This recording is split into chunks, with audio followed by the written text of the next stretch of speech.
Good morning, my magnificent ones. Sue Paulson here, your magnificence mentor.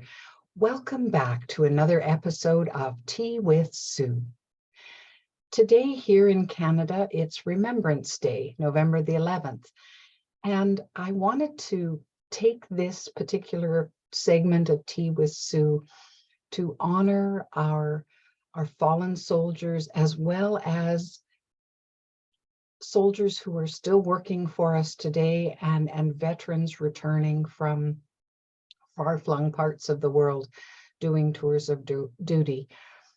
Now, you need to know that I don't have a great or a close connection with people who have served in the military. Both my dad and my grandfather both served. My grandfather in World War I and my father in World War II, but neither of them saw active duty as in actually fighting in the war, because both wars ended just at the time they were ready to be deployed. So their experience of being soldiers was very different from those who actually faced battle. But a couple of years ago, I was asked to edit the manuscript of a woman who had served with the military in the States, and her name is Valerie Hoermann. She was writing a book about her experiences, and today I'd like to share a piece of her story with you, because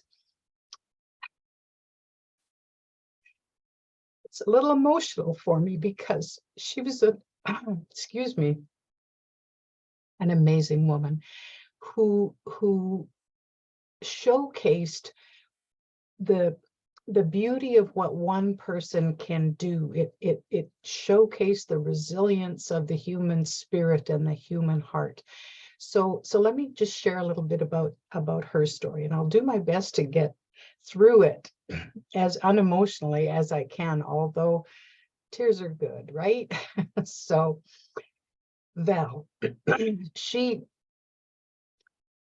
loved horses. She was she had horses growing up, and had this love affair with horses. Well, she also had a desire to really participate in the medical community, and became a physician's assistant, where she worked in emergency and loved the work. At the same time, she had a huge passion for her country, and she wanted to be there to serve if necessary. So while she was going through her physician assistant adventure, she also signed up and became part of the reserves in the military, in the Army. Well, at the time, she did not have a family, and by the time they called her and said, "We need you," she had a 10-year-old son that still needed raising. So this was a big shock. But they assured her that she was going to be just helping out at one of the camps in the States, that it was just for 6 months to fill in for people who were leaving, and they needed extra support. So that was fine, and off she went, only to come face to face with being called to serve in Afghanistan. Well, a huge shock for her, because she was not a combat soldier, and she wouldn't be going into combat, but nonetheless, she needed to be combat ready. You can imagine the shock of landing in a foreign country, and with the expectations that all of a sudden there's new rules and new everything to deal with, and it's being really torn out of one's home environment into an entirely different world. Well, Val being Val, she rose to the occasion, and did what was necessary, did what needed to be done. Part of her job over in Afghanistan was to interview soldiers who were going to be either redeployed or they were returning home after their tour of duty. This was a big campaign to assess the emotional, mental, and physical status of each soldier. So she became quite acquainted with what had gone on for these young people. It was horrifying for her in many ways because she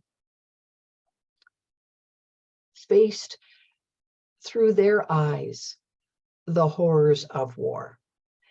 And many times she would say a prayer like, what are we doing? Why are we doing this? Why are we engaged in war? And it bothered her a lot.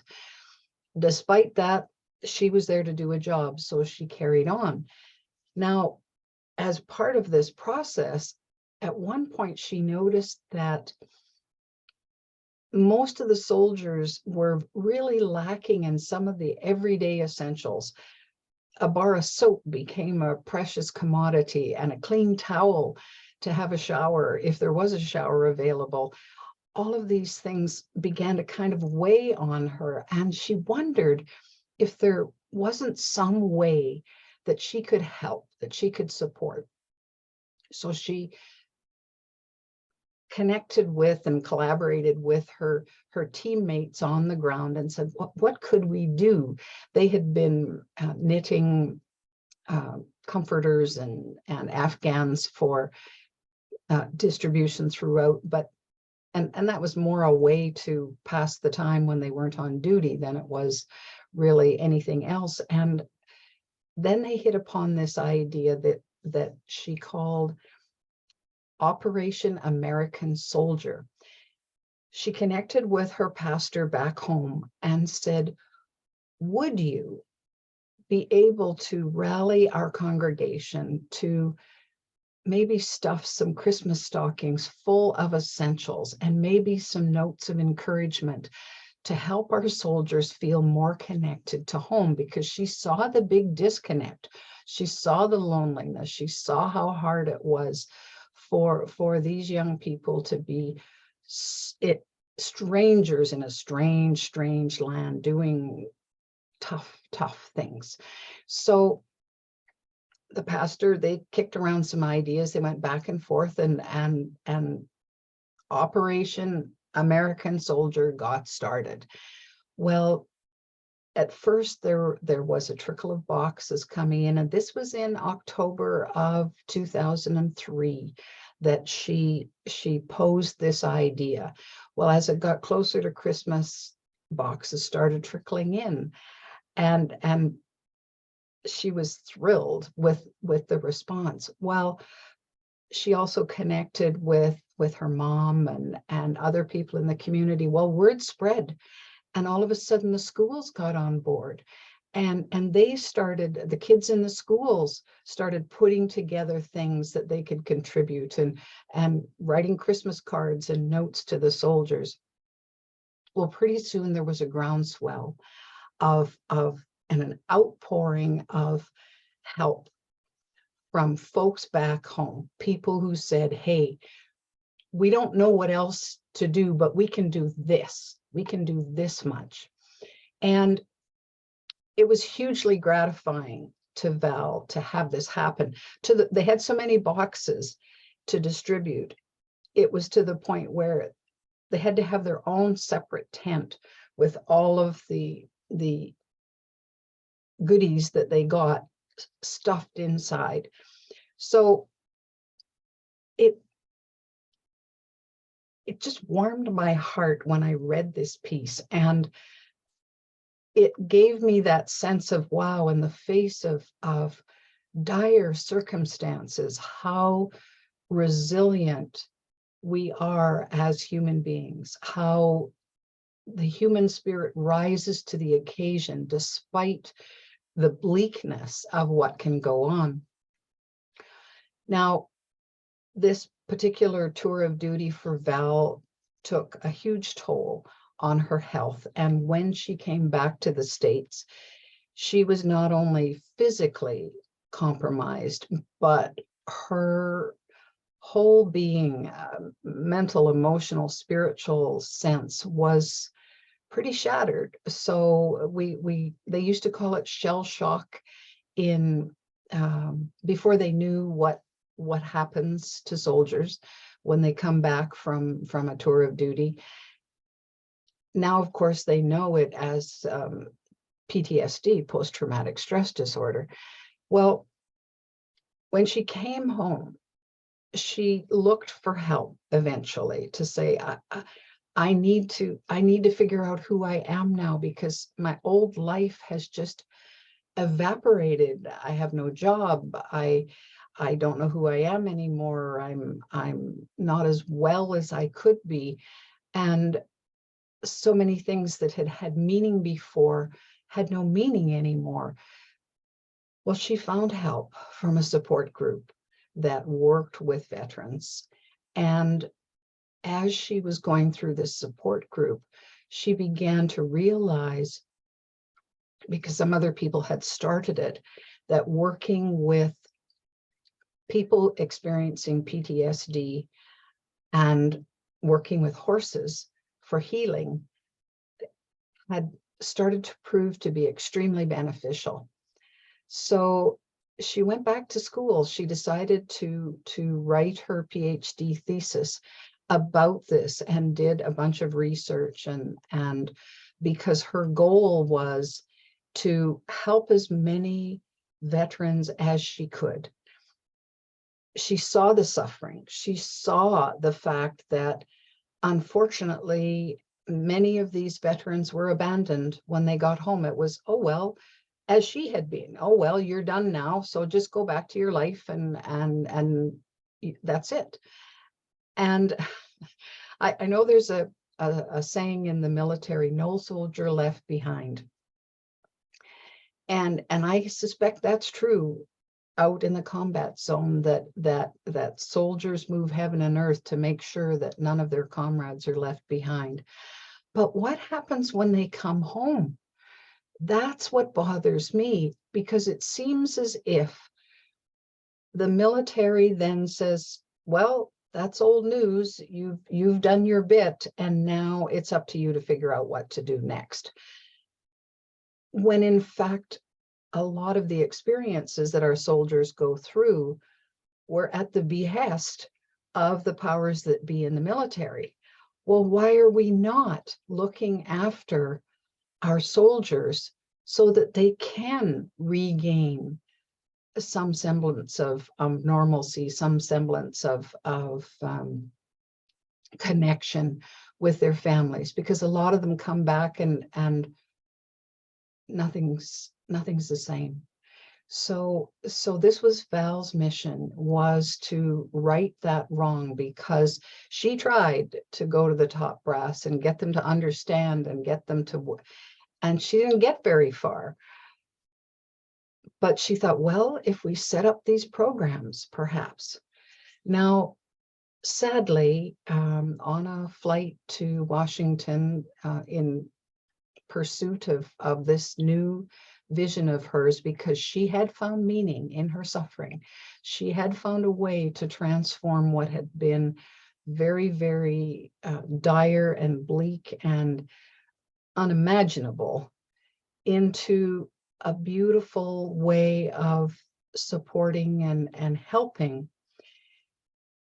And then she collapsed on the tarmac when she got off the plane on her way to Washington, and we lost her. And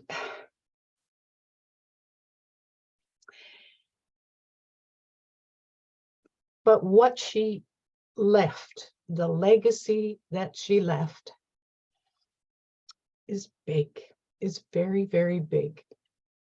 Somebody, when she was in Afghanistan, took up the torch to continue on with Operation American Soldier, and it kept going long after the process was started by her. Well, now we need to honor her memory by saying, what can we do right here, right now, to help a soldier who's suffering, to help a veteran who's gone through hell and needs some support, needs a leg up, needs a kind word, needs a helping hand. What is it that we can do to right that? Let's face it, there are no winners when it comes to war. There are no victories. There are only victims. And it's time we paid attention to that. It's time we said, okay, if we still feel it's necessary to have wars and to fight, then we better be looking after our fighters, because they go above and beyond the call of duty every day. So Val, we know you're in the spirit realm, cheering us on. If you know a soldier who could use something, please honor all of them by doing what you can. You know you can do it. You are magnificent enough. We are magnificent enough to change what's not working. And when it comes to our military, there's more we can do. Take good care, my magnificent ones, and we'll see you next week on Tea with Sue.